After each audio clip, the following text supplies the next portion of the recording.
আবরার শীতল চোখে তাকিয়ে বলল, কেন বাপ? তুই তো নিজের মেয়েকে বিধবা করিস। আর তুই যে 2টা বছর পঙ্গুর নাটক করেছিস এটা কেউ জানে? আমাকে মারার পিছনে যে তুই আছিস এটা যদি আতিয়া জানে তখন তোকে কি করবে? মিস্টার সাদমান খিটখিট করে হেসে বলল, কিছু করবে না। আমার মেয়ে আমাকে খুব ভালোবাসে। আর আমি পঙ্গু হয়ে না থাকলে আমার কাজটা এগোতো না। ইস, কত কষ্ট যে ওইভাবে বসে থাকা। আবরার এইবার চেয়ার ছেড়ে উঠে দাঁড়ালো। তারপর হুঙ্কার ছেড়ে বলল, লজ্জা করা উচিত তোর। আমি তোকে কিছু করব না। যা করার আমার শাশুড়ি আম্মা আর আমার বাচ্চা বউ করবে। আর মাত্র কয়েকটা দিন মন খুলে পৃথিবীর জগৎ দেখে নে, নিঃশ্বাস নিয়ে নে। যখন তোর কাল আসবে তখন নিঃশ্বাস নেওয়ারও সময় পাবি না। এই বলে মিস্টার সাদমানকে কোনো কথা বলতে না দিয়ে কাপড় আবারও তার মুখে বেঁধে দিয়ে রুম থেকে চলে যায়। আবরার চলে যেতেই রুমটির আলো নিভে ঘর অন্ধকার হয়ে যায়। আম্মু, আম্মু। বল মা। আব্বু কোথায় আম্মু? দেখছি না তো। তোর আব্বু একটু জরুরি কাজে গেছে, বলল ফিরতে লেট হবে। ও আচ্ছা। মোহনা আন্টি ফোন দিয়েছিল আতিয়া। আতিয়া নির্বিকার ভঙ্গিতে বলল। তারপর? মিসেস মোহনা তরকারি নাড়তে নাড়তে জবাব দিল, তুই ওই বাড়ি যাবি কবে তাই জিজ্ঞাসা করছিল। তুমি কি বলেছো? আমি বলেছি তোর থেকে শুনে তারপর বলবো। এখন তুই কল দে, তারপর বল। আতিয়া রান্নাঘর থেকে যেতে যেতে বলল। মুড নেই। মিসেস আয়েশা আতিয়ার যাওয়ার পানে শুধু তাকিয়ে রইল, কিছু বলার নেই। কারণ আজ 15 দিন হচ্ছে আতিয়া এই বাসায় আছে, আর সবসময় মনমরা হয়ে থাকে। গম্ভীর্য বজায় রাখে, তেমন একটা কথা বলে না, চুপচাপ থাকে। সেদিন হাসপাতাল থেকে আতিয়া সোজা তার বাবার বাসায় আসে। আতিয়াকে ওইভাবে আসতে দেখে মিসেস আয়েশা অনেক প্রশ্ন করেন, কিন্তু আতিয়া তার একটা প্রশ্নেরও উত্তর না দিয়ে সোজা নিচের রুমে চলে যায়। তারপর ওয়াশরুমে ঢুকে শাওয়ার ছেড়ে দিয়ে আবরারের বলা তিক্ত কথাগুলোর মানে উন্মোচন করতে লাগলো। প্রায় 30 মিনিট পরে আতিয়া ওয়াশরুম থেকে বেরিয়ে আসলো। মিসেস আয়েশা মেয়ের কাছে এসে কপালে গলায় হাত দিয়ে বলল, কি হয়েছে মা, শরীর খারাপ নাকি? না আম্মু। তাহলে কি হয়েছে? এমনভাবে আসলি কেন? একবারও বলে আসলি না? আতিয়া নিজের ভেতরের হাহাকার লুকিয়ে মুখে মিথ্যা হাসি ঝুলিয়ে বলল, তোমাদের সারপ্রাইজ দিতে এইভাবে আসছি। মিসেস আয়েশা মেয়ের মাথায় হাত বুলিয়ে বলল, পাগল মেয়ে আমার, আমি কি না কি ভাবছি। আয় নিচে চল, নাস্তা করবি। চলো। মিসেস আয়েশা নিচে নামতে নামতে আতিয়াকে বলল। আবরার বাবা কই? আসবে না? আতিয়া আবরারের কথা শুনতেই মনে পড়ে গেল আবরারের বলা সবচেয়ে তিক্তময় কথা, যে টাকার জন্য আমি তার গলায় ঝুলেছি। আতিয়াকে কোনো কথা বলতে না দেখে মিসেস আয়েশা আবারও বলল, কিরে, কথা বলছিস না কেন? আতিয়া মিথ্যে হাসি টেনে বানোয়ার গল্প বলল যে আবরার দেশে নেই, লন্ডন গেছে, 10 দিন হচ্ছে। আর আসতেও এখনো 1 মাস লাগবে। ইম্পর্টেন্ট মিটিং আছে, তাই গিয়েছে। সব শুনে মিসেস আয়েশা আর কিছু বলেনি, কিন্তু আতিয়া অনেক চেঞ্জ হয়ে গেছিল। এই যেমন প্রয়োজন ছাড়া কথা বলে না, ওই বাড়ি যাওয়ার নাম করে না, আগেকার সেই চঞ্চলতা নেই। মিসেস আয়েশা এইসব ভেবে একটা দীর্ঘশ্বাস ছাড়ল।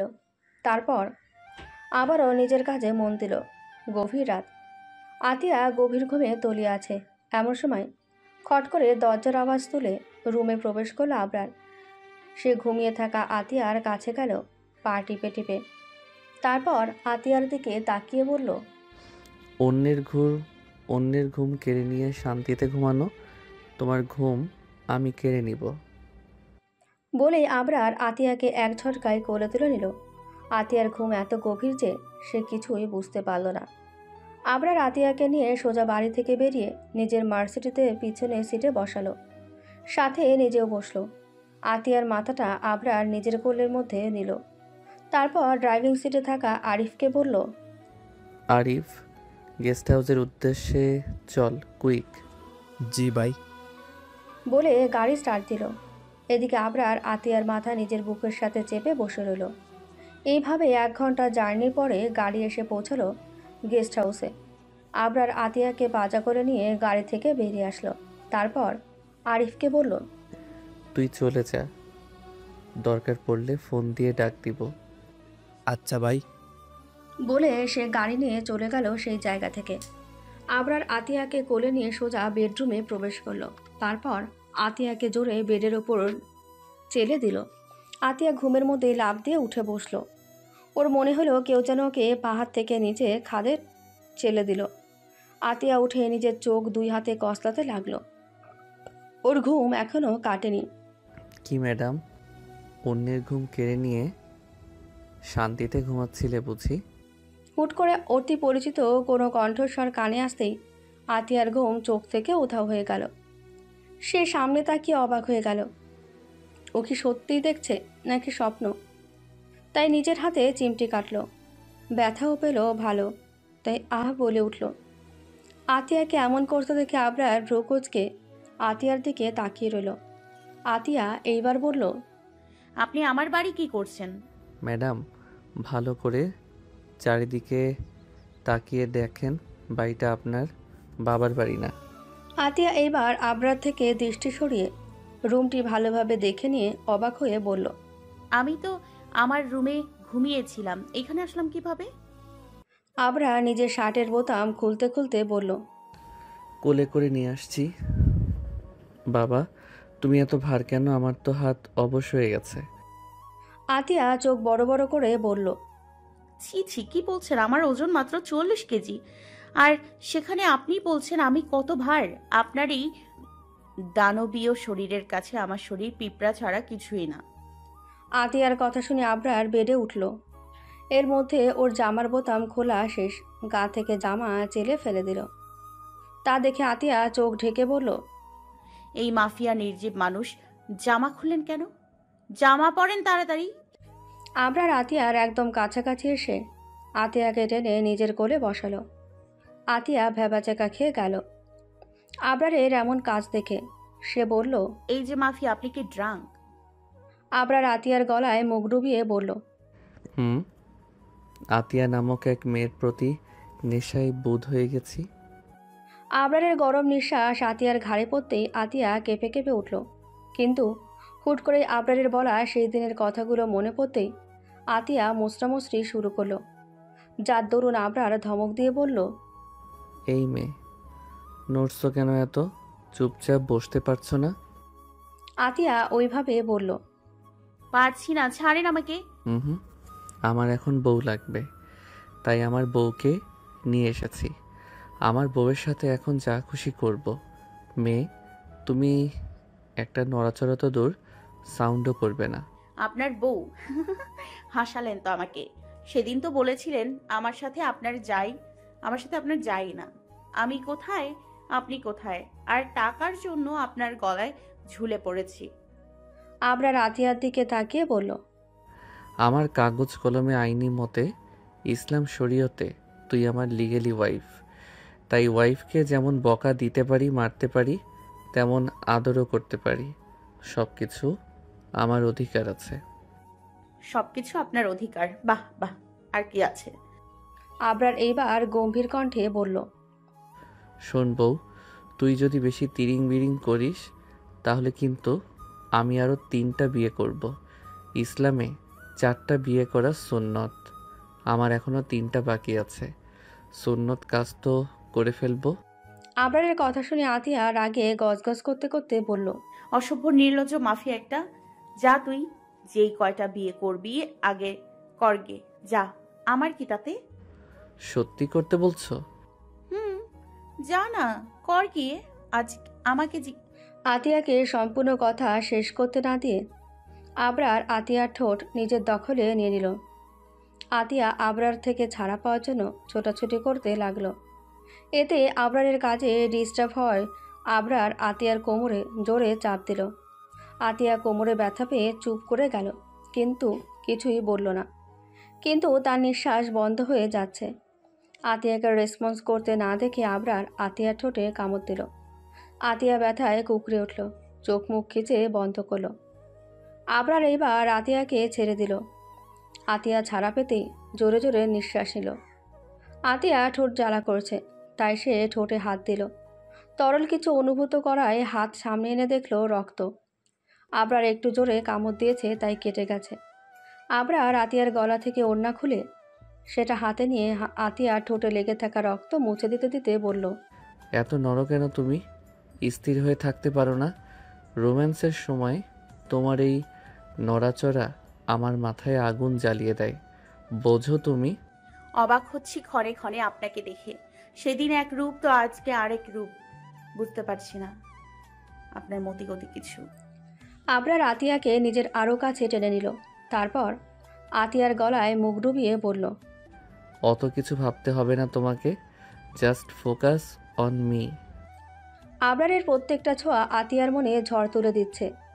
সে আবেগে চোখ বন্ধ করে আবরারের বলা কথা মতো আবরারের প্রত্যেকটা স্পর্শ ফিল করতে লাগলো। আবরার আতিয়ার গলা থেকে মুখ তুলে তার মুখের দিকে তাকিয়ে হাসকি স্বরে বলল, জান, আর ইউ রেডি? আবরারের এমন কথায় আতিয়া লজ্জা পেয়ে গেল। সে লজ্জা লুকাতে আবরারের বুকে মুখ লুকালো। আবরার হেসে বলল, লজ্জার লোডশেডিং এখনও হয়নি। আমি তো ভাবছি হয়ে গেছে। নো প্রবলেম, আজকে আমি তোমার লজ্জার লোডশেডিং করে দিব ইনশাল্লাহ।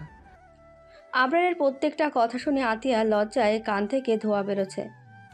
আতিয়া আবরারের বুকে ঘুষি মেরে বলল, নির্লজ্জ মাফিয়া, মুখে লাগাম টানেন। কি সব বলছেন? লজ্জা করছেন আপনার? লজ্জা হলো নারীর ভূষণ। আমি পুরুষ যদি লজ্জা পাই তাহলে কোনো দিন বাবা ডাক শুনতে পারবো না। আর আমাদের আগেও তো একবার হয়ে গেছে, তাও এত লজ্জা পাও কোথায় তুমি? এখন তো দেখছি আমাকে লজ্জা বেচে দিতে হবে যাতে করে তোমার লজ্জা কমে। আতিয়া এবার আবরারের বুক থেকে মাথা তুলে তার দিকে তাকিয়ে বলল। অসভ্য মাফিয়া একটা। আবরার শীতল কণ্ঠে বলল, অসভ্যতা আমি এখনো করিনি তো ঘরওয়ালি, কিন্তু অসভ্য যেখানে বলছো তাহলে আসো প্র্যাকটিক্যালিভাবে দেখিয়ে দিচ্ছি অসভ্য কাকে বলে। বলে আবরার আতিয়ার মুখের দুই পাশে নিজের দুই হাত দিয়ে আতিয়াকে নিজের কাছে টেনে ও ঠোঁটের সাথে নিজের ঠোঁট মিলিয়ে দিল। আতিয়া আবরারের এমন বেসামাল স্পর্শ আর ফিরিয়ে দিতে পারছে না। সেও আবরারের সাথে রেসপন্স করতে লাগলো। আবরার আতিয়ার রেসপন্স পেয়ে আরও কাছে টানলো আতিয়াকে।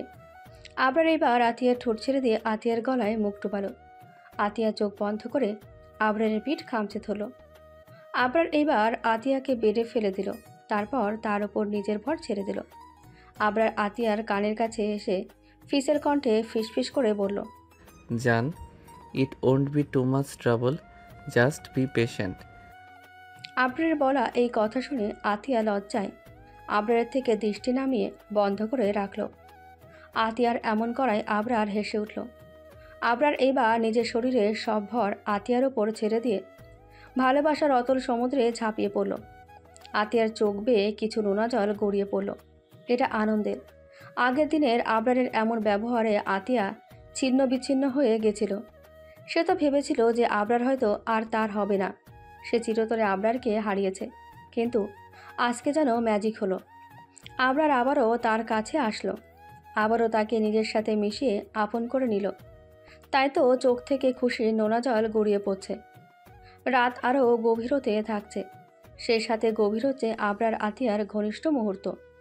চারিদিকে ফজরের আজানের ধ্বনি শোনা যেতেই আবরার বেড থেকে নেমে আতিয়াকে বিছানার চাদরে জড়িয়ে নিয়ে ওয়াশরুমে ঢুকলো। আবরার আতিয়াকে শাওয়ারের নিচে দাঁড় করালো। আতিয়া অসুস্থ লাগছে খুব, কোনো কথাই বলতে পারছে না, চুপচাপ আছে। আবরার এইবার শাওয়ার চালু করলো। তাদের দুজনের গায়ে পানি পড়ছে। আতিয়ার গায়ে পানি পড়তেই ও ব্যথায় কুঁকড়ে উঠল। সারা শরীর জ্বরে ছাই হয়ে যাচ্ছে। আবরার আতিয়াকে নিজ হাতে গোসল করিয়ে দিল। তারপর টাওয়াল দিয়ে মাথা মুছে আবারও পাজা করে তুলে ওয়াশরুম থেকে বেরিয়ে আসলো। আবরার আতিয়াকে বেডে শুয়ে দিল। তারপর ব্ল্যাঙ্কেট টেনে দিল। আবরার আবার ওয়াশরুমে ঢুকে গেল। তারপর নিজে শাওয়ার নিয়ে বেরিয়ে আসলো। পরনে কালো শার্ট আর ট্রাউজার পরে আবরার ওয়ার্ড্রপ থেকে নিজের একটা সাদা শার্ট বের করে আনলো। তারপর আতিয়ার কাছে গেল। আতিয়ার এখন যেন একটু সুস্থ লাগছে। সে আবরারকে নিজের দিকে আসতে দেখে ব্ল্যাঙ্কেটের নিচে মুখ লুকালো। আবরার আতিয়ার কাছে এসে বলল, শার্টটা পরে নাও, এখন আর ওইসব কামিজ তামিজ পরতে হবে না। আতিয়া এখনও ব্ল্যাঙ্কেট থেকে মুখ তুলছে না। আবরার এবার ভ্রগোজকে বলল। তুমি কি এত তাড়াতাড়ি ঘুমিয়ে পড়লে নাকি? আতিয়া এখনও কোনো রেসপন্স করছে না। আবরার এবার দুষ্ট এসে বলল। আচ্ছা ঘুমাও, আমি না হয় পড়িয়ে দিচ্ছি।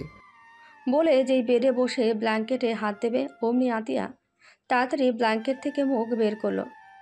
আতিয়ার এমন কাজে আবরার শব্দ করে হাসল। আতিয়া হাত বাড়িয়ে বলল। কই দেন, আমি পড়ছি। আর আপনি রুম থেকে বেরিয়ে যান। কেন কেন? আমি রুম থেকে বেরিয়ে যাব কেন? কেন যাবেন মানে? আমি ড্রেস পরবো, আপনি কি করবেন? যান। সমস্যা কি? পড়ো আমার সামনে, আমি কোনো মাইন্ড করব না। আতিয়া চোখ ছোট ছোট করে বলল। আমি অনেক কিছু মাইন্ড করব মিস্টার মাফিয়া, আপনি এখন আসতে পারেন। আবরার কিছু বলবে তার মধ্যে ওর ফোনে কল আসলো। আবরার ফোনটা হাতে তুলে দেখলো রাকিব কল করেছে। আবরার এইবার শার্টটা বেডে রেখে ব্যালকনিতে চলে গেল কল অ্যাটেন্ড করতে। আবরার চলে যেতে আতিয়া ব্ল্যাঙ্কেট জড়ানো অবস্থায় ওয়ার্ড্রপ থেকে একটা পাকিস্তানি লং 3 পিস বের করে ওয়াশরুমে ঢুকে গেল। বলো। কি করছিস সোনা? আবরার দাঁতে দাঁত পিষে বলল। শালা, আমার রোমান্টিক মুহূর্ত নষ্ট করে এখন ফোন দিয়ে বলিস সোনা কি করছিস? রাকিব গাল ফুলিয়ে বলল। আমি কি জানতাম নাকি যে তুই ভাবির সাথে রোমান্স করছিলি? আমার কি এখন মাইকিং করতে হবে যে আমি আমার বউয়ের সাথে রোম্যান্স করছি? তাই প্লিজ সাধারণ জনগণ আমার রোমান্স নষ্ট করার জন্য ভিলেন হবেন না কেউ। তাই কর। দূর শালা, কি করতে ফোন দিছিস তাই বল। রাকিব এবার সিরিয়াস ভঙ্গিতে বলল। বিয়ে করার জন্য। আবরার রাকিবের কথা শুনে ভ্যাবাচাকা খেয়ে গেল। সে ওইভাবেই বলল। তুই জানিস আমি বিবাহিত, আর একটা ছেলে কিভাবে বিয়ে করে আমাকে বল। আরে দূর, আমি তোকে বিয়ে করব কি করতে? আমি তো আমার ভার্জিনতা আমার বউয়ের জন্য তুলে রাখছি। তুই আমার ভার্জিন কেড়ে নিতে চাচ্ছিস নাকি? আবরার এবার শীতল অথচ হুমকির স্বরে বলল। তোর সাথে বাজে কথা বলে সময় নষ্ট করব না। যা বলার সোজাসুজিভাবে বল, নয়তো তোকে উপরে পাঠানোর টিকিট কাটবো আমি। এই না না শোন, আমি সিরিয়াস হয়ে বলছি, আমি বিয়ে করব। কাকে বিয়ে করবি? মেয়েকে? সেটাই তো তোকে বলতে ফোন দিয়েছি। ফোনে বলা যাবে না এসব কথা। আমি তোমাদের বাড়ি আসছি, তুই একটু বাড়ি থাকিস। ওকে, আয়। বলে আবরার ফোন কেটে দিল। ফোন কেটে দিতেই আবরারের হোয়াটসঅ্যাপে আননোন নাম্বার থেকে একটা মেসেজ আসলো। আবরার মেসেজটি ওপেন করে পড়তেই একটা বাঁকা হাসি দিল। তারপর বিড়বিড় করে বলল। শ্বশুর আব্বা আমি আসছি, আর একটু শ্বাস নিয়ে নেন, কারণ আমি যদি ধরি তাহলে শ্বাস নেওয়ার সময় দেব না। আমি ফারিহাকে নিয়ে বিয়ে করব। রাকিবের এমন কথা শুনে আতিয়া তো অবাক হয়ে গেল। কিন্তু অবাক হলো না আবরার। সে হয়তো আগে থেকেই কিছুটা আন্দাজ করেছিল। তাই শীতল কণ্ঠে বলল। তো কবে করবি বিয়ে? কবে মানে? বিয়ের প্রস্তাব দেইনি আমি এখনো। আবরার ভ্রুকুচকে বলল। তাহলে এখানে কি করতে আসছিস? রাকিব ঠোঁট উল্টিয়ে বাচ্চাদের মতো করে বলল। আমার সোনা পাখি জান, ভাই আমার, সরি ভাইরা, ভাই আমার, তুই চল আমার সাথে বিয়ের প্রস্তাব দিবি প্লিজ আমার সোনা ভাইরা। ভাই রাগ দেখাবি না। রাকিবের এমন কথা শুনে আতিয়া মুখে হাত দিয়ে হাসতে লাগলো। আর আবরার ধমক দিয়ে বলল। শালা, আমি কি তোর বউ লাগি যে সোনা জান পাখি বলছিস? রাকিব নাক সিটকিয়ে বলল। সে তুই আমার বউ হবি কেন? বউ তো তোর শালি হবে আমার। তুই আমার বউ হলে আমি বাবা ডাক জীবনে শুনতে পারবো না। রাকিবের এমন কথায় আতিয়া এবার উচ্চস্বরে হেসে দিল। লাইক সিরিয়াসলি, এরা কোন গ্রহ থেকে নেমে আসে? আতিয়ার হাসি শুনে আবরার রেগে আতিয়াকে ধমক দিল। স্টপ! এইভাবে দাঁড়িয়ে বিদঘুটেভাবে হাসতে বলেছে কে? আতিয়া হাসি থামিয়ে বলল। আমার হাসি বিদঘুটে? হ্যাঁ, একদম বাজে বিদঘুটে, তাই হাসা অফ। আতিয়া কি বলবে বুঝতে পারছে না, তবুও ছেড়ে তো দেবে না, তাই তিত্তির করে বলল। আপনার বউয়ের হাসি বিদঘুটে, শুধু তাই নয়, একদম পেতনিদের মতো হাসি। এই বলে আতিয়া আর একটুও না দাঁড়িয়ে সিঁড়ি বেয়ে ওপরে উঠে গেল। আর আবরার আতিয়ার যাওয়ার পানে তাকিয়ে বলল, একদম উচিত কথা বলেছ ঘরওয়ালি। আসলে আমার বাচ্চা বউটা পেতনি একটা। আবরারের কথা আতিয়ার কানে আসতেই আতিয়ার পা থেমে গেল। ও আবরারের বলা কথা ভাবতেই এখন কান্না লাগছে। মানে সে নিজেই নিজেকে বদনাম করলো। সে নিজেই তো ওই নির্জীব মানুষের বউ। আর ছি ছি আতিয়া, তোর মাথা একদম পাগল হয়ে গিয়েছে। বলে আতিয়া আর না দাঁড়িয়ে সোজা মিসেস মোহনার রুমের উদ্দেশ্যে গেল। নিচে বসে থাকা রাকিব আবরারের উদ্দেশ্যে বলল, বাহ বাহ, তোদের সম্পর্কের দেখছি ভালোই উন্নতি হয়েছে। তাতে তোর কি? আমারই তো সব। আমার বউটাকে এনে দে না, আমি তাহলে দেখবি আমাদের সম্পর্কটাও তোদের মতো উন্নতি হবে। এমনকি বাচ্চা কাচ্চার বাবাও হয়ে যাব তোর আগে। চুপ, আর একটা ফালতু কথা বললে উপরে যাওয়ার টিকিট কেটে ফেলবো। রাকিব তার শাহাদাত আঙুল ঠোঁটে দিয়ে বলল। আমি চুপ, এইবার তুই চল। আবরার সোফা থেকে উঠে বাইরে যেতে যেতে বলল। আয়। বলে দুজনে বাইরে বেরিয়ে গেল। তারপর গাড়িতে বসে পড়ল। 30 মিনিট জার্নি পরে গাড়ি এসে থামলো ফারিয়াদের বাসার সামনে। আবরার, রাকিব আর ড্রাইভিং সিটে থাকা আরিফ বেরিয়ে আসলো গাড়ি থেকে। আবরার ফারিয়াদের সদর দরজার দিকে এগোচ্ছে। আবরারের সাথে সাথে রাকিবও আরিফ হাতে মিষ্টি ফল মূল নিয়ে আসছে। আবরার সদর দরজা পেরিয়ে বাড়িতে প্রবেশ করলো। মিস্টার সাফওয়ান সোফায় বসে নিউজ পেপার পড়ছিল। আবরারকে বাড়ির ভিতরে আসতে দেখে হাতে থাকা নিউজ পেপারটি টেবিলের ওপর রেখে আবরারের কাছে উঠে এসে হাত বাড়িয়ে দিয়ে বলল, হাই মিস্টার আবরার ফারাদ, কেমন আছেন? মিস্টার সাফওয়ানের হাতের সাথে নিজের হাত বাড়িয়ে হ্যান্ডশেক করে বলল, আলহামদুলিল্লাহ ভালো আছি। আপনি কেমন আছেন? মিস্টার সাফওয়ান আবরারকে সোফায় নিয়ে বসাতে বসাতে বলল, আমিও ভালো আছি। তো কি মনে করে আসলেন এদিকে? আবরার সরাসরি বলল। বিয়ের প্রস্তাব নিয়ে। আবরারের কথা শুনে মিস্টার সাফওয়ান ভ্যাবাচাকা খেয়ে বলল, মানে তোমার তো বিয়ে হয়ে গেছে তাহলে? আবরার বিরক্তি কণ্ঠে বলল, আমার বিয়ের কথা না, আমার বন্ধু রাকিবের বিয়ের কথা বলছি। ও আচ্ছা।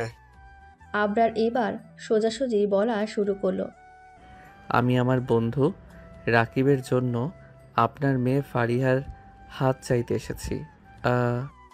আবরারকে কথা বলতে না দিয়ে মিস্টার সাফওয়ান কিছু বলবে তার আগেই আবরার হাত উঁচু করে থামিয়ে দিয়ে বলল, আমি শেষ করি, তারপর আপনি। আমার বন্ধু রাকিব একজন সিঙ্গার, শুনেছেন হয়তো ওর গান। আর যাই হোক, আমার বন্ধু আপনার মেয়েকে অনেক ভালোবাসে। আপনার মেয়েও আমার বন্ধুকে অনেক ভালোবাসে। তাই রাকিবের গার্জিয়ান হিসেবে আমি আসছি আপনার মেয়ের হাত চাইতে আমার বন্ধুর জন্য। এখন আপনি বলতে পারেন যে আমি কেন আসছি, ওর আব্বু আম্মু আসলো না কেন? তো শোনেন, ওর আব্বু আম্মু লন্ডন থাকে, আর এইসবের কাজে ওরা সময় নষ্ট করতে চায় না, বিজি পারসন। এখন আপনি বলেন আপনি রাজি আছেন কি না? যদি রাজি থাকেন তাহলে কালকে শুক্রবার, কালকেই বিয়ের ডেট ফিক্সড। আবরারের সম্পূর্ণ কথা শুনে মিস্টার সাফওয়ান বেশি ভাবল না। সে রাজি হয়ে গেল, কারণ সে আবরারকে চেনে। আবরার কেমন সেটা ভালোভাবেই জানে। তাহলে তার ফ্রেন্ডও নিশ্চয়ই ভালো। এটা ভেবে মিস্টার সাফওয়ান রাজি হয়ে গেল। আবরার এইবার আরিফকে মিষ্টি আর ফলমূলগুলো রেখে দিতে বলল। তারপর আবরার মিস্টার সাফওয়ান থেকে বিদায় নিয়ে বেরিয়ে গেল। বাড়ির বাইরে বেরোতেই আচমকা রাকিব আবরারকে জড়িয়ে ধরে গালে একটা চুমু খেল। এইসব দেখে আবরার বিরক্তি কণ্ঠে বলল, শালা কি করছিস এইসব?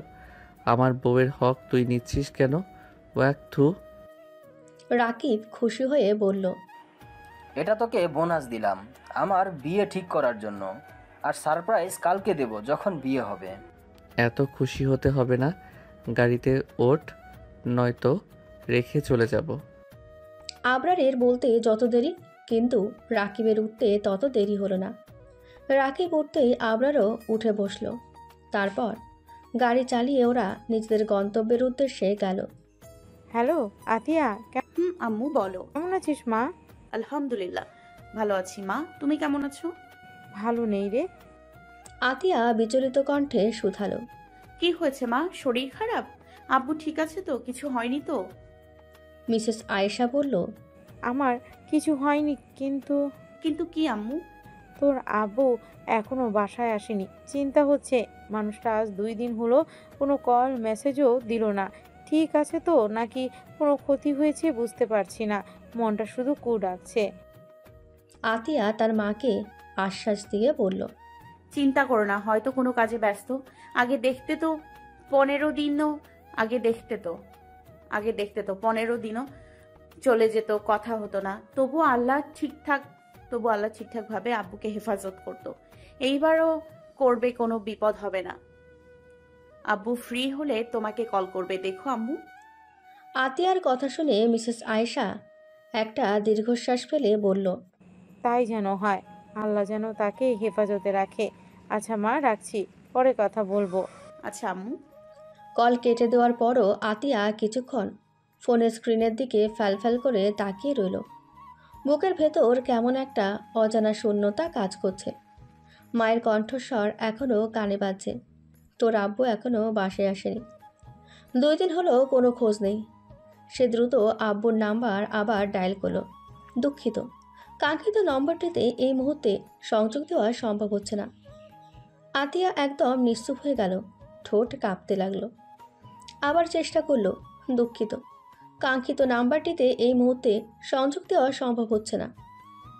তার হাতের তালুতে বিন্দু বিন্দু ঘাম জমতে শুরু করলো। বুকের মধ্যে কেমন একটা অস্বস্তিকর চিনচিনে ব্যথা অনুভব করলো।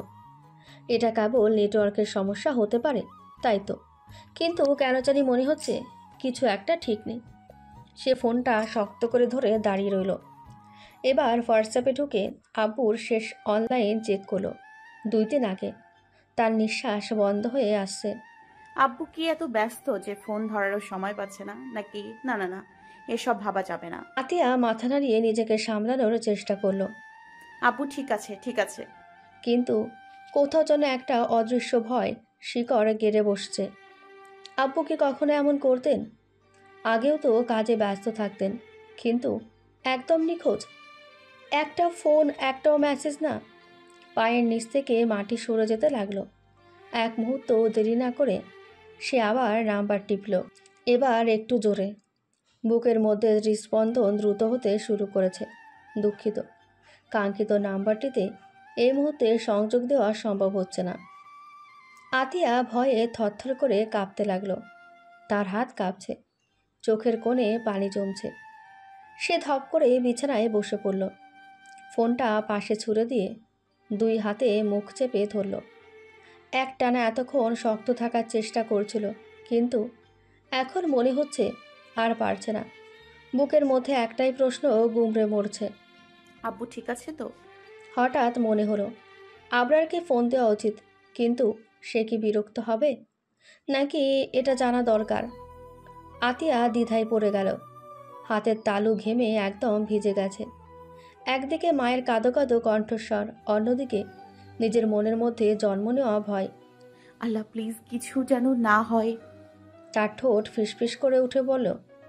বসার ঘর নিস্তব্ধ। মিসেস আয়েশা হতভম্ব হয়ে বসে আছেন।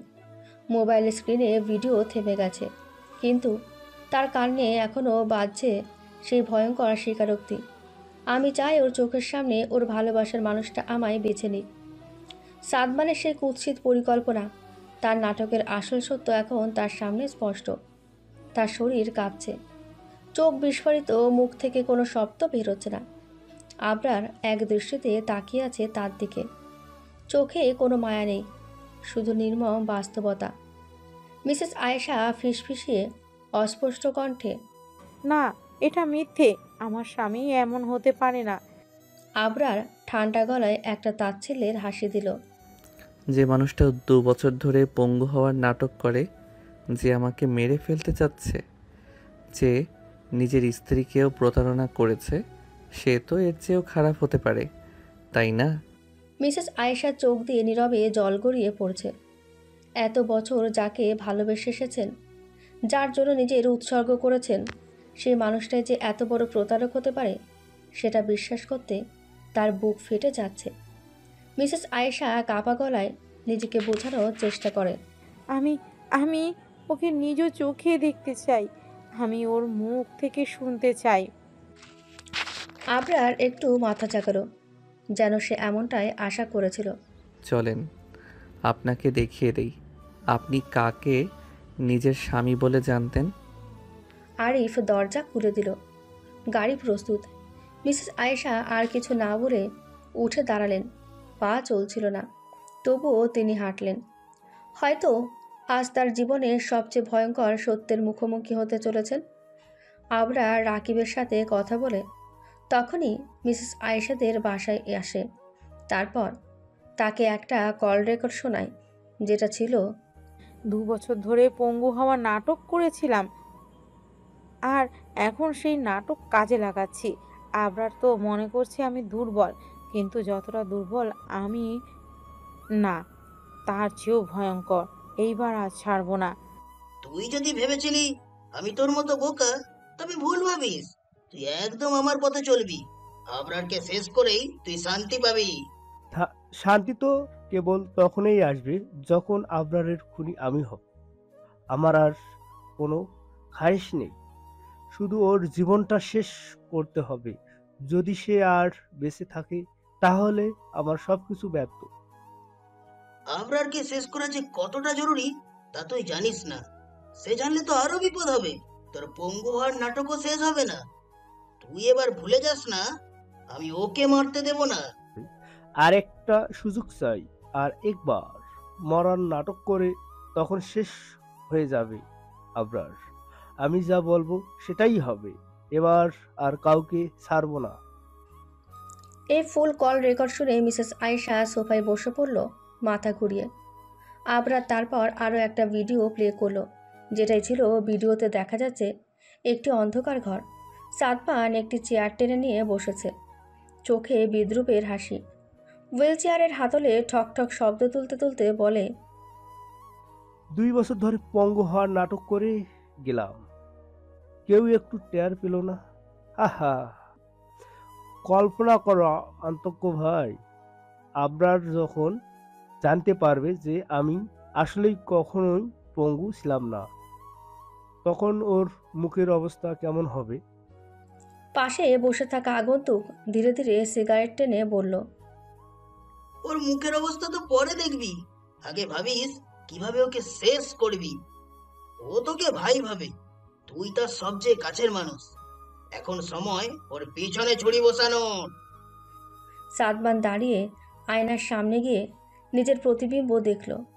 মুখটা ভয়ঙ্কর বিকৃত হয়ে উঠল। সাদমান, ওকে শুধু মেরে ফেললেই হবে না আগ্রত ভাই, ওকে ওকে ভেতর থেকে শেষ করতে হবে। ওর ভাবতে যার জন্য ও ভাবছে যার জন্য বেঁচে আছে, যাকে ভালোবাসে সে অন্তত ওর আপন, অথচ আমার মেয়ে এখন ওর জীবন।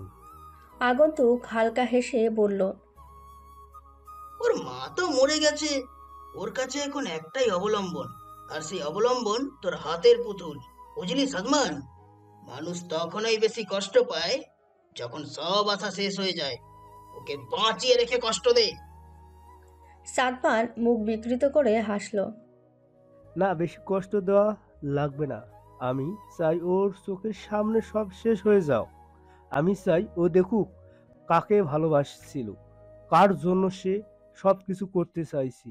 আমি চাই ওর চোখের সামনে ওর ভালোবাসার মানুষটা আমার বেছে নিক।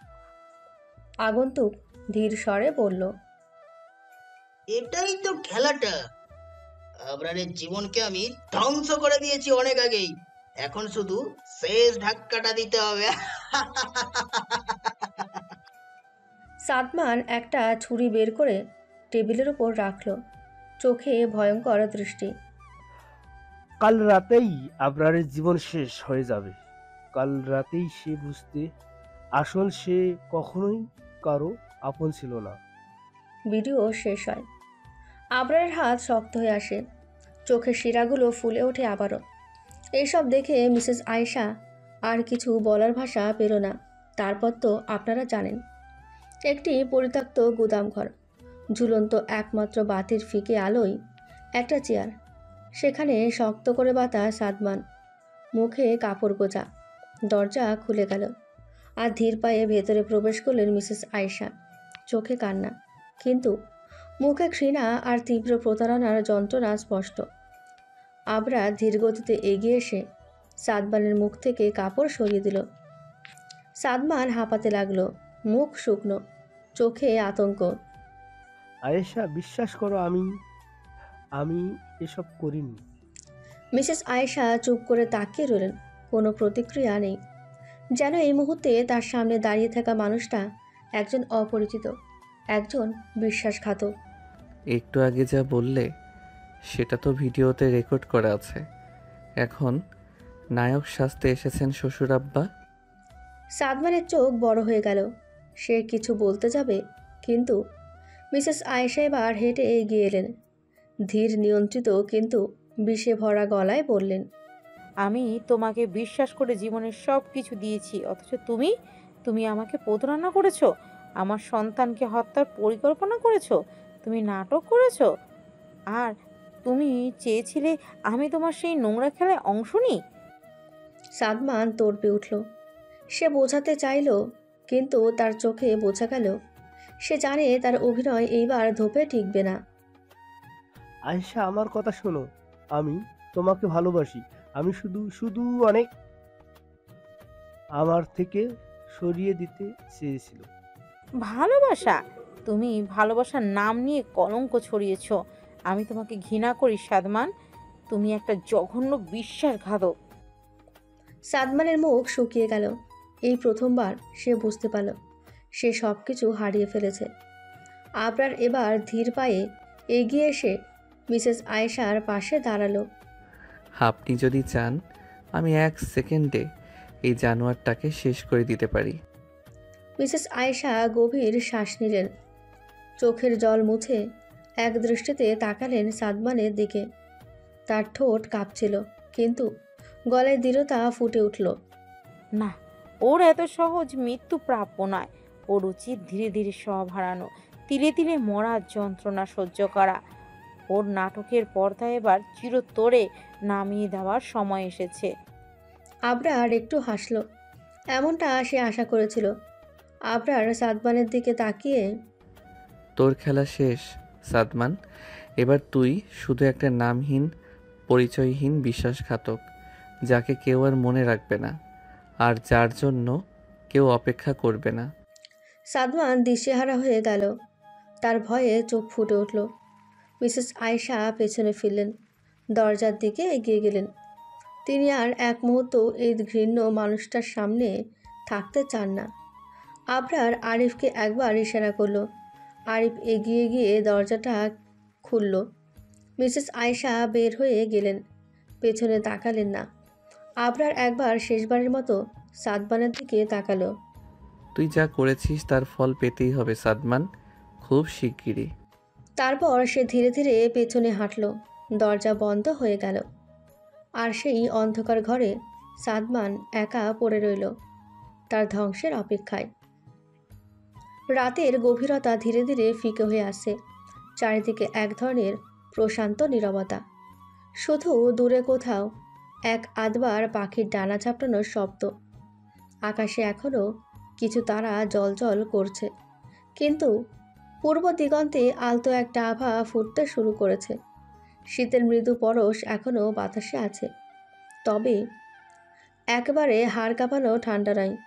হালকা কুয়াশার চাদর ধীরে ধীরে সরতে শুরু করেছে, যেন প্রকৃতি নিজেকে জাগিয়ে তুলছে নতুন দিনের স্বাগত জানাতে। চারপাশে একটা হালকা শিশিরের গন্ধ। ঘাসের উপর জমে থাকা ছোট ছোট পানির বিন্দুগুলো প্রথম সূর্যালোকের ছোঁয়ায় মুক্তোর মতো ঝলমল হচ্ছে। রোদের উষ্ণতা ধীরে ধীরে বাড়তে শুরু করেছে, কিন্তু এখনও সেটা তাপদাহ হয়ে ওঠে। এটা এমন এক মুহূর্ত যখন হালকা ঠান্ডা আর উষ্ণতার এক মিশ্র অনুভূতি শরীরে খেলা করছে। একদম পারফেক্ট আবহাওয়া। পাখিরা ইতিমধ্যে জেগে উঠেছে। তাদের ডাকে ভোরের সৌন্দর্য যেন আরও বেশি জীবন্ত হয়ে উঠেছে। কোনো এক নিরিবিলি প্রান্তরে দাঁড়িয়ে এই দৃশ্য উপভোগ করা এ যেন এক মায়াময় সকাল, যেখানে রাতের নিস্তব্ধতা আর দিনের সজীবতার মিলন ঘটে নিখুঁত ছন্দে। আতিয়া ব্যালকনিতে দাঁড়িয়ে আছে। হাতে আছে তার মুঠো ফোনটা। বারবার তার বাবার নাম্বারে ডায়াল করছে, কিন্তু ফলাফল শূন্য আসছে। আতিয়া ফজরের নামাজ পড়ে এই আবহাওয়া নিতে ব্যালকনি আসছে। আতিয়া আবারও কল মিলালো তার আব্বুর নাম্বারে। এখনও একই কথাই বলছে। হুট করে আতিয়া নিজের উদরে কারো ঠান্ডা হাতের স্পর্শে কেঁপে উঠল। নাকে চিরচেনা পারফিউমের সুগন্ধি ভেসে আসতেই আতিয়া কোনো রিয়াকশন না দেখিয়ে আবেশে চোখ বন্ধ করল। আবরার আতিয়ার ঘাড়ে মুখ দিল, তারপর হাসকি স্বরে বলল,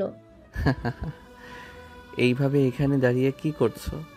আতিয়া নির্বিকার কণ্ঠে জবাব দিল, আব্বুর ফোন দিচ্ছি, কিন্তু প্রত্যেকবারই ফলাফল শূন্য, সংযোগ দেওয়া যাচ্ছে না। আবরার শীতল কণ্ঠে বলল, তোমাকে এক জায়গায় নিয়ে যাব আজকে, সেখানে কিছু দেখাবো। নিজেকে প্রস্তুত করো, বুঝতে পারছো?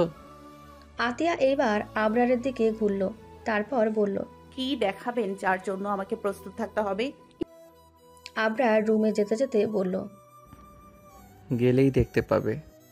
বলে সে কভার থেকে নিজের জামা প্যান্ট বাইরে করে ওয়াশরুমে ঢুকল।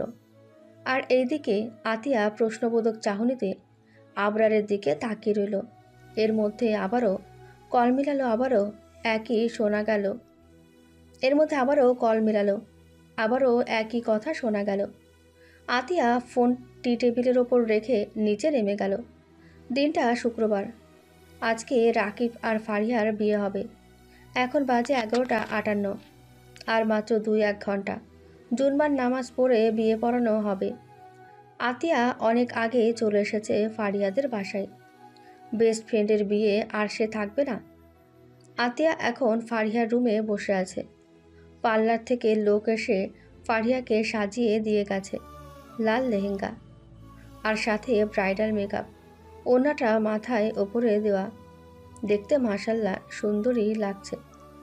আতিয়া ফারিয়ার থুতনি ধরে মুখ উঁচু করে বলল, আমার প্রাণ ভোমরা, তার কত সুন্দর লাগছে।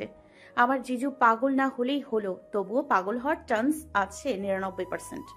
আতিয়ার কথা শুনে ফারিয়া লজ্জায় মুখ নিচে নামিয়ে বলল, ধ্যাত, চুপ কর, কিসব বলছিস? বাড়ি কি এমন বললাম? তোর মাথা। আতিয়া উৎফুল্ল কণ্ঠে বলল, বাদ দে ওইসব। আজ থেকে আমাদের সম্পর্ক পরিবর্তন হলো, কি বলিস? ফারিয়া ভ্রুকুচকে বলল, যেমন? আরে প্রথমত তুই আমার প্রাণ ভোমরা, দ্বিতীয়ত তুই আমার যা হয়ে গেছিস, আর তৃতীয়ত তুই আমার রিয়ান, বুঝেছিস? ফারিয়া কপাল গুটিয়ে বলল, প্রথম দুটো বুঝলাম, কিন্তু তৃতীয়টা বুঝলাম না।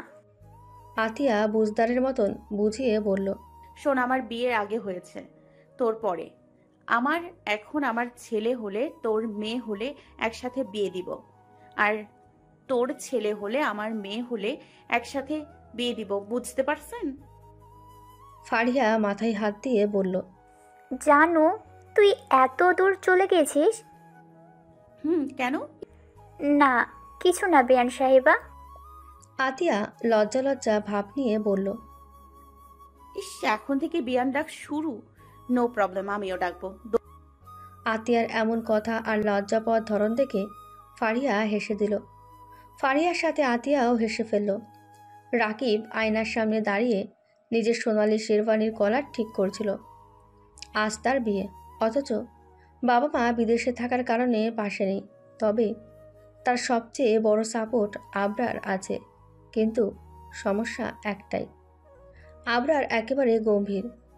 সে সোফায় বসে আছে, কালো শেরওয়ানির কলার উঁচু, চোখে মুখে সে চিরচেনা কাঠিন্য। মনে হচ্ছে সে কোনো বিয়ের অনুষ্ঠানে নয়, বরং শত্রু মারতে বেরিয়েছে।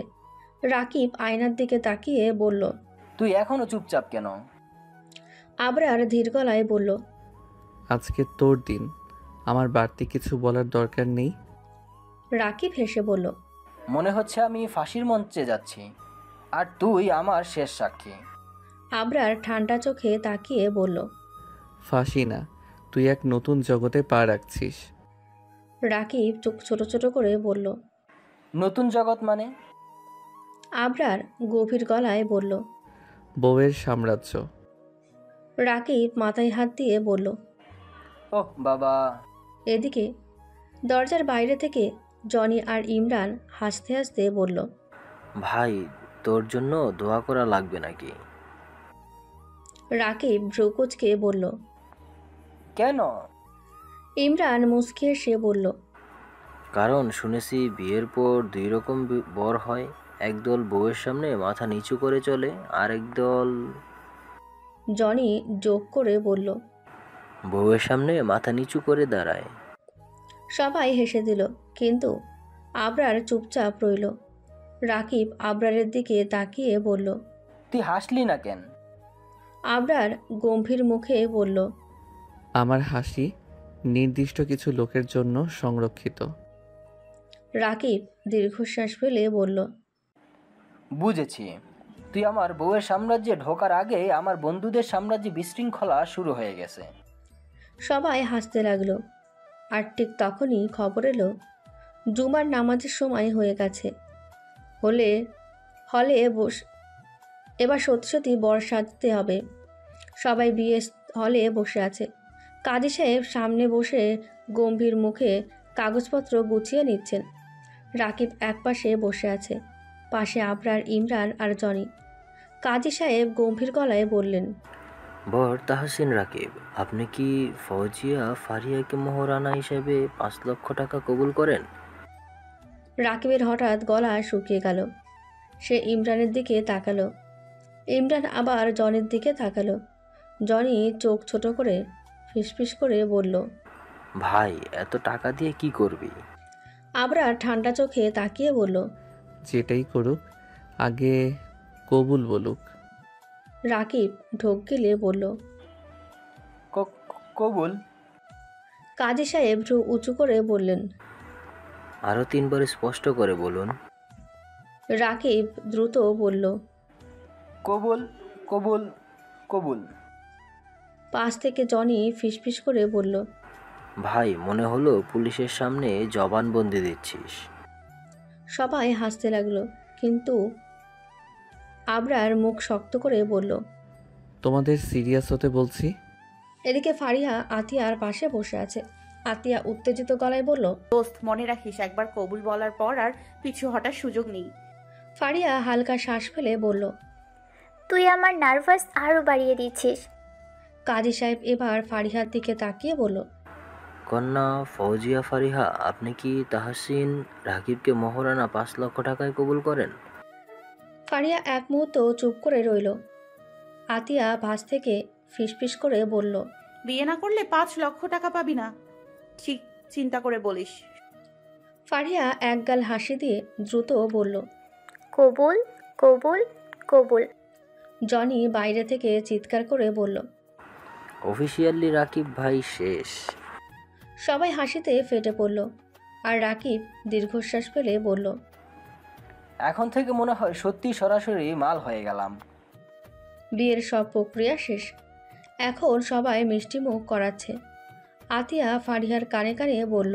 শুনেছিস, নতুন বউয়ের প্রথম কথাই নাকি বরকে শাসনের ইঙ্গিত দেয়। ফারিহা মুচকি এসে রাকিবের দিকে তাকিয়ে বলল। তো আমি কি প্রথমেই বলবো, দেখো মোহরানার টাকা সময় মতো পরিশোধ করতে হবে। রাকিব আতকে উঠে বলল। আমার তো মনে হচ্ছে আমি শুধু বিয়েই করিনি, সাথে একটা ইএমআই লোনও নিয়ে নিলাম। সবাই আবার হেসে উঠল। আর এভাবেই হাসি ঠাট্টার মধ্য দিয়ে রাকিব ও ফারিহার জীবনের নতুন অধ্যায়ে শুরু হলো। ঘন অন্ধকার, শুধু এক কোণে একটিমাত্র ল্যাম্প জ্বলছে, যার হালকা আলোয় আবছা হয়ে দেখা যাচ্ছে ধুলো জমা মেঝে। বাতাস ভারী, শ্বাস নিতে কষ্ট হয় এমন এক পরিবেশ। আতিয়া ধীরে ধীরে চোখ খুলল। মাথাটা ঝিমঝিম করছে। চারপাশে তাকিয়ে বোঝার চেষ্টা করলো সে কোথায় আছে। একটা পুরনো গুদামের মতন জায়গা। দেয়ালগুলো স্যাঁতসেঁতে, একপাশে একটা লোহার দরজা। ঠিক তখনই পায়ের ভারী শব্দ শোনা গেল। আবরার কালো পোশাক, গাঢ় চোখের চাহনি, ঠোঁটে সামান্য এক ব্যঙ্গাত্মক হাসি। সে ধীর পায়ে এগিয়ে এসে আতিয়ার সামনে দাঁড়ালো। জেগে উঠেছ? আতিয়া দ্রুত উঠে দাঁড়ানোর চেষ্টা করলো, কিন্তু পা কাঁপছিল। ভয়, উদ্বেগ আর একরাশ প্রশ্ন তার চোখে মুখে। আমাকে এখানে কেন এনেছেন? আতিয়ার কণ্ঠ কাঁপছিল, তবে তাতেও এক ধরনের দৃঢ়তা ছিল। আবরার একটু মাথা কাত করে বলল, তোমাকে কিছু দেখানোর জন্য। সে হাত উঁচু করলো। ঠিক তখনই অন্ধকারের একপাশ থেকে কেউ একজন গোঙানোর শব্দ করলো। আতিয়া দৌড়ে গিয়ে দেখল তার বাবা সাদমান, চেয়ারে বাঁধা, মুখে রক্তের দাগ, চোখ মুখ ক্লান্ত। আতিয়া আতকে উঠে চিৎকার করে বলল, আব্বু। সাদমান চোখ তুলে তাকালো। তার কণ্ঠ ফিসফিস করে বের হলো, আরিয়া, আম্মু তুমি এখানে কেন? আতিয়া আবরারের দিকে তাকিয়ে ফুঁসে উঠল, আপনি এটা কি করেছেন? আমার বাবাকে এভাবে বেঁধে রেখেছেন কেন? আবরার ধীরে ধীরে কাছে এসে বলল, কারণ সত্য জানতে হলে কিছু কঠিন পরিস্থিতির মুখোমুখি হতে হয়। আতিয়া চোখ সরু করে বলল, কোন সত্য? আবরার সামনে এসে গভীর কণ্ঠে বলল, তোমার বাবা সেই মানুষ যে আমার পরিবার ধ্বংসের পেছনে দায়ী। আজকে তুমি শুধু মেয়ে নও, তুমি একজন সাক্ষীও। আতিয়া হতবাক। সে কিছু বলার আগেই আবরার ঠান্ডা চোখে তাকিয়ে বলল, এখন প্রশ্ন একটাই, তুমি কাকে বিশ্বাস করবে, তোমার বাবাকে নাকি সত্যকে? ঘরের বাতাস আরও ভারী হয়ে গেল। আতিয়া তাকিয়ে রইল, একদিকে তার বাবার দিকে, অন্যদিকে আবরারের কঠিন চাহনির দিকে। এই রাজ্যে তাদের জীবন চিরতরে বদলে দেবে সেটা হয়তো কেউই জানতো না। আতিয়া ঘরের কোণে দাঁড়িয়েছিল, তার মাথায় নানা চিন্তা একসঙ্গে ঘুরছিল। আবরারের কথাগুলো যেন তার মাথায় গুনগুন করে বাজছিল। তুমি কাকে বিশ্বাস করবে, তোমার বাবাকে নাকি সত্যকে? এই প্রশ্নের উত্তরের জন্য সে নিজেও প্রস্তুত ছিল না।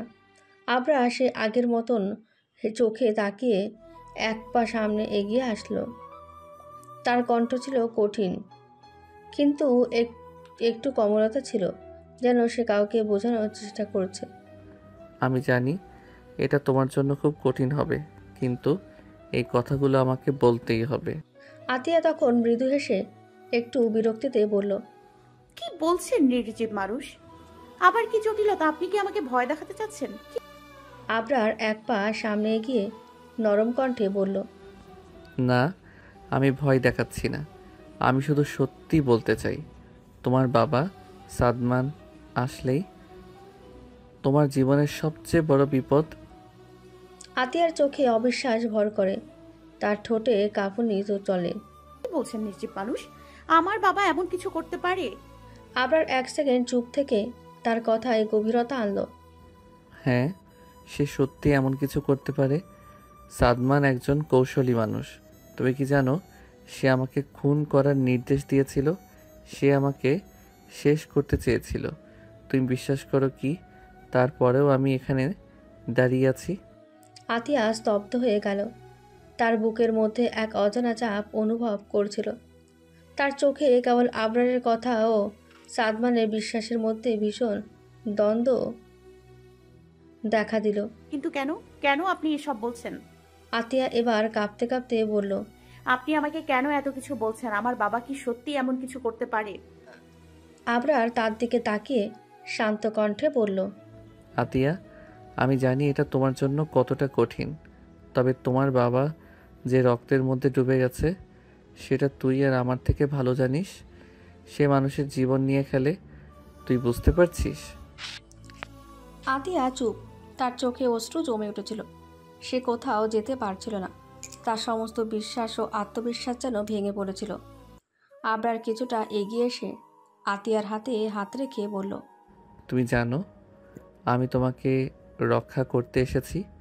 আমি তোমাকে সত্য বলছি, না হলে কখনো এসব বলতাম না।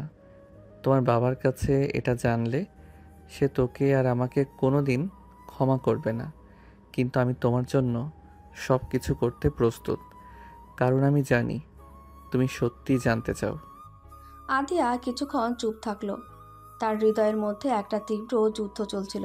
তবে সে মনে মনে ঠিক করলো, তার সামনে একমাত্র পথ সত্যিকারের সত্যকে জানতে চাওয়া। আমি জানি নির্জীব মানুষ, আমি আপনার কথা শুনতে প্রস্তুত। তাদের দুজনের চোখে তখন এক অদ্ভুত প্রতিজ্ঞা। এই রাত, যে রাত তাদের জীবন চিরতরে বদলে দিতে চলেছে, সেটাই তাদের পরবর্তী পথের সূচনা। ফারিয়া বিছানায় শুয়ে একে অপরকে কিছুটা দূরত্ব রেখে চোখ বন্ধ করে ভাবছিল। হঠাৎ কিছুটা রূঢ় হয়ে সে বলল, আপনি আমাকে কেন বিয়ে করলেন রাকিব? রাকিব গম্ভীরভাবে 1 সেকেন্ডের জন্য তার দিকে তাকালো। তারপর চোখ বন্ধ করে ঠান্ডা কণ্ঠে বলল, এটা তো জটিল প্রশ্ন মিস ফারিহা, তুমি কেন জানতে চাও? ফারিয়া একটু বিরক্ত হয়ে বলল, আমি জানি আপনি খুব সিরিয়াস, কিন্তু আপনি যদি একটু সোজা কথা বলেন তাহলে মন্দ হবে না। রাকিব নিঃশব্দে একটি দীর্ঘ নিঃশ্বাস নিল। তারপর ধীরে ধীরে বলল, বিয়ে একটা ফর্মালিটি ফারিহা, কখনো কখনো সেটা করতে হয় কিছু কারণে। তুমি যদি জানতে চাও তাহলে আমাকে কিছু সময় দাও, সব কিছু একদিন নিজেই বুঝবে। ফারিয়া একটু চুপ থেকে বলল, আমার তো মনে হয় আপনি সোজা কিছু বলবেন না, সব সময় শুধু সময়ের কথা বলেন। রাকিব খুব শান্তভাবেই উত্তর দিল, শুধু সময় নয় ফারিহা, কিছু প্রশ্নের উত্তর সময় নিজেই দিয়ে দেয়, তুমিও বুঝতে পারবে। ফারিয়া এটা শুনে মাথা ঘুরিয়ে রাকিবকে বলল, তবে আপনি যদি নিজের কিছু স্পষ্ট না বলেন আমি কি জানবো? রাকিব হালকা হেসে বলল, সময় দাও ফারিহা, তুমি নিজেই জানবে, সব কিছু পরিষ্কার হবে। ফারিয়া অথচ একটু নরম সুরে বলল, ঠিক আছে, তবে আমি কিন্তু আপনার সঙ্গে এ নিয়ে কথা শেষ করতে চাই। রাকিব আর কোনো উত্তর না দিয়ে চোখ বন্ধ করে শুয়ে রইল। আবরারের কাছ থেকে সব সত্যি আর কল রেকর্ড ভিডিওটা দেখে আতিয়া যেন পা থেকে মাটি সরে গেল। সে কল্পনাও করতে পারেনি তার আব্বু তার এমন ক্ষতি করবে, নিজের মেয়েকে বিধবা বানাবে। আতিয়ার এইবার মাথা চক্কর দিয়ে উঠল। সে মাথা ঘুরিয়ে পড়ে যেতে নিলেই আবরার ধরে ফেলল তাকে। আতিয়া আধো আধো চোখ খুলে তার আব্বুর দিকে তাকালো। মিস্টার সাদমান কোনো কথাই বলতে পারছে না, কারণ আবরার তার মুখ বেঁধে রাখছে।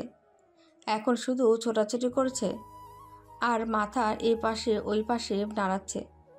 আতিয়া কাঁপা কাঁপা গলায় তার আব্বুকে উদ্দেশ্য করে বলতে লাগলো, এমন কেন করছিলে আব্বু?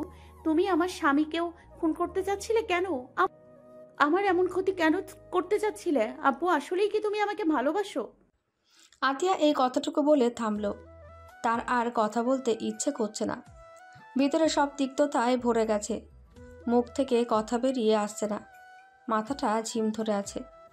আতিয়া নিভু নিভু চোখে তার আব্বুর দিকে তাকিয়ে বলল, অনেক ভালোবাসি আব্বু তোমাকে, কিন্তু আর পারল না কোনো কথা বলতে। আবরারের বুকে ঢুলে পড়ল। আবরার আতিয়াকে শক্ত হাতে চেপে ধরল, তারপর পাজা কোলে তুলে নিল। আবরার একবার মিস্টার সাদমানের দিকে তাকিয়ে বাঁকা হাসি দিয়ে বলল, শ্বশুর আব্বা, আমার বাচ্চা বউয়ের পারমিশন নেওয়াও শেষ, এখন খেলতে বাকি। আর একটু থাকেন, আমার বউ অজ্ঞান হয়ে গেছে, ডাক্তারের কাছে যাই, তারপর আপনার পালা। আল্লাহ হাফেজ শ্বশুর আব্বা। এই বলে আবরার অন্ধকার রুম থেকে বেরিয়ে গেল। সে নিজের গাড়িতে উঠে বসল। তারপর আরিফকে বলল, আরিফ দ্রুত গাড়ি চালা, তোর ভাবি অজ্ঞান হয়ে গেছে, কুইক। আরিফও আর এক মুহূর্ত দেরি না করে গাড়ি নিয়ে চলল হাসপাতালের উদ্দেশ্যে। 20 মিনিট ড্রাইভ করার পরে গাড়ি এসে থামল হাসপাতালে। আবরার আতিয়াকে কোলে নিয়ে বাইরে আসলো। তারপর হাসপাতালের ভিতরে ঢুকলো। আবরারের পরিচিত হওয়ায় সবাই আবরারকে দেখে ছুটে আসলো। ও কারোর সাথে কোনো কথা না বলে সোজা আতিয়াকে নিয়ে হাসপাতালের এক রুমে নিয়ে গেল। সেখানে বেডে আতিয়াকে শুয়ে দিয়ে আবরার আরিফকে বলল ডাক্তার ডাকতে। ডাক্তার এসে আতিয়াকে চেক আপ করলো, তারপর কিছু পরীক্ষা করতে দিল।